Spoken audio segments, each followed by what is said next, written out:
বিসমিল্লাহির রহমানির রহিম। প্রত্যেক মানুষের জীবনের পেছনে থাকে একটি গল্প, কখনো সংগ্রামের, কখনো পরিশ্রমের, আবার কখনো আল্লাহর অশেষ রহমতের। আজ আমরা পরিচিত হব একজন তরুণ কুরআনের ছাত্র বাইজিদের সঙ্গে। বাইজিদের বাড়ি সিরাজগঞ্জ জেলার সদর থানার অন্তর্গত পাঁচঠাকুরি গ্রামে। তিনি দুই ভাই ও এক বোনের মধ্যে একজন। ছোটবেলা থেকেই কুরআন শিক্ষার প্রতি তার আগ্রহ ছিল। সেই আগ্রহ থেকেই শুরু হয় তার ইলম অর্জনের পথ চলা। তাঁর শিক্ষাজীবনে শুরু হয় নুরানি বিভাগ থেকে। এরপর তিনি ভর্তি হন সিমলা আলহাজ আজিজুর রহমান দারুল হিফজ ইসলামিয়া মাদ্রাসা, পাঁচঠাকুরি, সিরাজগঞ্জে। সেখানেই তিনি হিফজের ৯ পারা পর্যন্ত সম্পন্ন করেন। এরপর হিফজ সম্পূর্ণ করার উদ্দেশ্যে তিনি টাঙ্গাইল সদর থানার আকুরটাকুর পাড়া এলাকার একটি মাদ্রাসায় ভর্তি হন।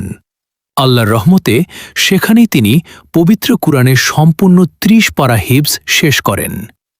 হিফজ সম্পূর্ণ করার পর তিনি সিরাজগঞ্জের কামারখন্দ উপজেলার কোনাবাড়ি মাদ্রাসায় শুনানি প্রদান করেন। সফলভাবে শুনানি শেষ করে পাগড়ি গ্রহণ করেন, যা তার শিক্ষাজীবনের একটি গুরুত্বপূর্ণ অধ্যায়।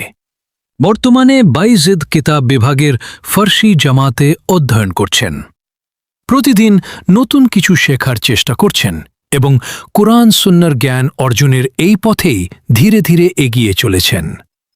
এই চ্যানেলের মাধ্যমে তিনি ইসলামের সৌন্দর্য, কুরআনের শিক্ষা, তিলাওয়াত এবং উপকারী দ্বীনি বিষয়গুলো মানুষের কাছে সহজভাবে পৌঁছে দেওয়ার একটি ছোট্ট চেষ্টা করছেন।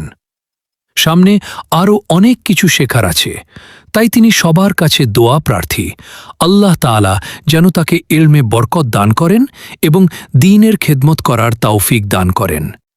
আপনাদের দোয়া, ভালোবাসা ও সহযোগিতা এই পথচলাকে আরও সুন্দর করবে। সঙ্গে থাকুন এবং সাবস্ক্রাইব করুন আমাদের ইউটিউব চ্যানেল দ্বীনের কণ্ঠস্বর।